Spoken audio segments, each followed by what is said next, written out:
सास का घूंघट पार्ट 3।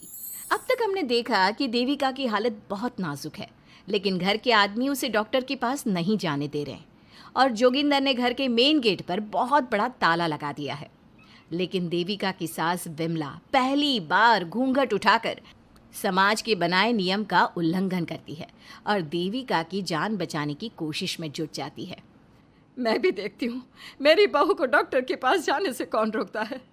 देखो सचिन के बापू, दरवाजे की चाबी दे दो मुझे। तुम्हारा दिमाग ठिकाने पर है? पहले सर पर पल्लू रखो और अंदर जाओ। आज तक मैंने आपका हर गलत फैसला सर झुकाकर स्वीकार कर लिया, लेकिन आज मैं आपकी एक बात नहीं सुनूंगी। मुझे मेरी बहू की किसी भी कीमत पर जान बचानी है। मुझे चाबी दे दीजिए। पिताजी, माँ ठीक बोल रही है, चाबी दे दीजिए ना, नहीं तो देविका नहीं बचेगी। देविका मरती है तो मर जाए, लेकिन यह दरवाज़ा नहीं खुलेगा। तुम सारी औरतों को इस देविका नाम की बीमारी ने पागल कर दिया है और इस बीमारी का अच्छी तरह से इलाज करना आता है मुझे। वीना बेटी, सुजाता बहू, जाओ अंदर से देविका को लेकर आओ। विमला ये बोलकर अपने पति के हाथ से चाबी छीन लेती है। तभी महेंद्र विमला का हाथ पकड़कर चाबी विमला से छीन लेता है। भाभी, घर के मर्दों से टक्कर लेकर आप अच्छा नहीं कर रही हो। ये इस घर के संस्कार नहीं है। महेंद्र की बात सुनकर कम्मू अपने पति के हाथ से चाबी छीनकर कहती है, इस घर के संस्कार क्या है हम अच्छी तरह से जान गए हैं। आज इस घर का दरवाज़ा खुलकर रहेगा और देविका डॉक्टर के पास जाकर रहेगी। भाभी, ये लो दरवाज़ा खोलो। विमला ताला खोल देती है। तभी वीना और सुजाता देविका को लेकर आ जाती हैं। घर की सारी औरतें देविका को लेकर घर से जा रही होती है कि तभी सुजाता का पति मोहन उससे कहता है, सुजाता, तुम देविका को लेकर इस घर से निकल तो रही हो, लेकिन याद रखना, अगर तुमने एक कदम भी बाहर निकाला तो वापस इस घर में मत आना। मैं देविका के साथ अस्पताल भी जाऊंगी और वापस इस घर में भी आऊंगी। देखती हूँ कौन रोकता है मुझे। देखता हूँ कैसे इस घर के अंदर कदम रखती हो और कौन तुम्हारी मदद करता है।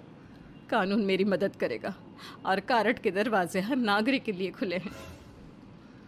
मोहन को अपनी पत्नी से इस तरह बात करता देख कल्याण वीना से कहता है, वीना, तुमने देविका का साथ देकर अच्छा नहीं किया। अगर तुम अभी भी इसके साथ गई तो अपना और मेरा रिश्ता खत्म समझना। मुझे कोई फ़र्क नहीं पड़ता। तुमने आज तक किया ही क्या है मेरे लिए। तुम खुद घर जमाई बनकर मेरे घर में रह रहे हो। कभी 100 रुपये की साड़ी दिलाई है मुझे। मेरे आने से पहले मेरा घर छोड़कर निकल जाना, समझे। ये बोलकर वीना और घर की सभी औरतें देविका को अपने साथ अस्पताल ले जाती है। वहाँ जाने के बाद डॉक्टर जल्दी से देविका का चेकअप करता है। चेकअप करने के बाद वो गुस्से से कहता है, ये क्या किया है तुमने? क्या हुआ डॉक्टर साहब? आपकी बहू की इतनी ज़्यादा हालत ख़राब है और उन्हें चोट भी लगी है, फिर भी आपने उन्हें हॉस्पिटल लाने में इतना लेट कर दिया। आपको 3 दिन पहले ही इन्हें हॉस्पिटल में एडमिट करवाना चाहिए था। हमसे गलती हो गई डॉक्टर साहब, लेकिन आप जल्दी कुछ करिए। हमारी बहू और उसके बच्चे को बचा लीजिए। देखिए, अभी कुछ भी कह पाना मुश्किल है। हम माँ और बच्चे में से किसी एक को ही बचा सकते हैं। आप सोच लो किसे बचाना है। डॉक्टर साहब, आप देविका को बचाइए, उससे कुछ नहीं होना चाहिए। देखिए, हमें देविका का ऑपरेशन करना पड़ेगा। आप इनके पति को बुलाइए, हमें कुछ पेपर पर साइन करवाने हैं। डॉक्टर की बात सुनकर सभी औरतें सोच में पड़ जाती हैं। तभी वीना कहती है, डॉक्टर साहब, इनके पति नहीं आ सकते। ये इनकी सास है विमला देवी, आप इनसे साइन करवा लीजिए। लेकिन पेशेंट की हालत इतनी नाजुक है, इनके पति है कहाँ? वो अपने आदमी होने का धर्म निभा रहा है। पति धर्म के बारे में उसे कुछ नहीं पता। डॉक्टर साहब, वो नहीं आएगा। क्या क्या करना है आप मुझे बताइए। थोड़ी देर बाद डॉक्टर देविका का ऑपरेशन शुरू कर देते हैं। जब वो ऑपरेशन थिएटर से बाहर आते हैं तो कहते हैं, आप लोगों की किस्मत अच्छी है, देविका भी सुरक्षित है और उसका बच्चा भी। डॉक्टर, बेटा हुआ है या बेटी? बेटा हुआ है। सब लोग बहुत खुश होते हैं। कुछ दिन तक देविका उसी हॉस्पिटल में रहती है और उसके ससुराल की औरतों ने उसका बहुत ध्यान भी रखा। अब देविका कुछ हद तक ठीक हो गई। डॉक्टर ने देविका को घर जाने की इजाज़त दे दी, लेकिन सभी सोच में पड़ गए। हम भाभी को घर ले तो जाएं, लेकिन माँ, आपको घर का माहौल पता है ना। देविका भाभी अभी पूरी तरह से ठीक नहीं हुई। भाभी वहाँ आराम नहीं कर पाएंगी और पता नहीं घर के सारे आदमी हमारे साथ क्या करेंगे। माँ, क्या हम डॉक्टर से बात करके देविका को थोड़े दिन और यहाँ नहीं रख सकते? जब वो पूरी तरह से ठीक हो जाएगी तो उसे यहाँ से ले जाएंगे। ये बात सुनकर विमला सोच में पड़ जाती है। तभी कम्मो कहती है, तुम दोनों ठीक कह रही हो, मैं अभी डॉक्टर से बात कर लेती हूँ। कम्मो डॉक्टर से बात कर लेती है और देविका कुछ दिन में बिल्कुल ठीक हो जाती है। देविका अपने बच्चे को गोद में लिए बाकी औरतों के साथ अपने ससुराल जाती है, लेकिन घर के सभी आदमी उन्हें दरवाजे पर ही रोक देते हैं। खबरदार, तुम में से कोई भी औरत अगर घर के भीतर घुसी, अगर तुम घर में कदम रखोगी तो घर अपवित्र हो जाएगा। घर हमारे कदम रखने से अपवित्र नहीं होगा, बल्कि आपकी गंदी सोच की वजह से घर क्या, अरे पूरा समाज अपवित्र हो रहा है। सुजाता, मैंने मना किया था ना घर से बाहर जाने के लिए।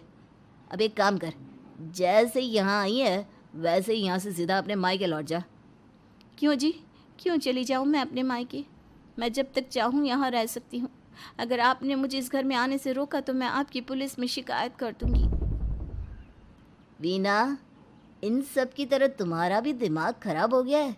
अब मैं तुम्हें बिल्कुल बर्दाश्त नहीं करूँगा। तुम्हें ऐसी सज़ा दूंगा कि तुम याद रखोगी। सज़ा बाद में देना, पहले मेरे घर से बाहर निकलो।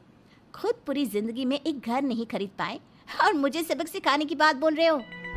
देखो वीना, तुम इस घर की बेटी ज़रूर हो, लेकिन कल्याण इस घर में ही रहेगा। उसने बहुत कुछ किया है इस घर के लिए, लेकिन तुम अब यहाँ नहीं रह सकती। क्यों नहीं रह सकती? इस घर पर मेरा उतना ही हक है जितना सचिन का। देश के कानून ने मुझे ये हक दिया है। अगर मैं चाहूँ तो कोर्ट का सहारा लेकर इस जायदाद का आधा हिस्सा ले सकती हूँ। और हाँ कल्याण, तुमसे तलाक भी ले सकती हूँ। वीना, देविका के साथ रह रहकर तुम्हारा दिमाग भी खराब हो गया है। और कम्मो, मैंने तुमसे कितना मना किया, घर से बाहर मत जाओ, देविका की मदद मत करो, लेकिन तुमने मेरी एक नहीं सुनी। अब तुम इस घर से और मेरी ज़िंदगी से चली जाओ। ये कदम उठाकर तुमने बिल्कुल अच्छा नहीं किया। ये कदम तो मुझे उस समय उठाना चाहिए था जब मैं माँ बनने वाली थी। आपके झूठे अहंकार और गलत नियमों की वजह से मैंने अपने दो बच्चे खो दिए। अगर उस समय मैं दाई अम्मा से इलाज ना कराती और हॉस्पिटल चली जाती तो सचिन के बराबर मेरे भी 2 बेटे होते। सभी पति इस बात पर अड़े हुए थे कि वो अपनी अपनी पत्नियों को घर के अंदर नहीं आने देंगे। देविका बहुत देर तक सबकी बातें सुनती रही। फिर उसने अपने पति से कहा, सचिन, तुम्हारे घर के आदमियों की बात तो मैंने सुन ली, अब तुम बताओ तुम्हारा क्या फैसला है? देविका, मुझे माफ़ कर दो, मैं तुम्हारे लिए कुछ नहीं कर सकता, मैं मजबूर हूँ। मुझे पता था सचिन, तुम्हारा यही जवाब होगा। मुझे अपने आप पर हैरानी है कि मैंने बिना रीढ़ की हड्डी वाले आदमी से प्यार ही क्यों किया, शादी क्यों की। अब मैं आप सबसे बस आखिरी बार पूछ रही हूँ, तुम हमें अंदर आने दे रहे हो या नहीं, या मैं पुलिस को फ़ोन करूँ? देविका, आज तक हमारे गांव में पुलिस ने कभी कदम नहीं रखा और तू हमारे घर के दरवाजे पर पुलिस को लेकर आएगी? तेरी हिम्मत कैसे हुई ये बात करने की? आज तक इन औरतों ने घर से बाहर कदम नहीं निकाला था और 2-4 दिन में तूने इन सबको इनके अधिकार भी याद करा दिए। अब तो तुम बिल्कुल इस घर में नहीं आ सकते। घर की औरतें घर के बाहर खड़ी थी और घर के आदमी घर के दरवाजे पर। उनकी लड़ाई देखकर पूरा गांव इकट्ठा हो गया। देविका को अस्पताल पहुंचाकर घर की औरतों ने काम तो अच्छा किया।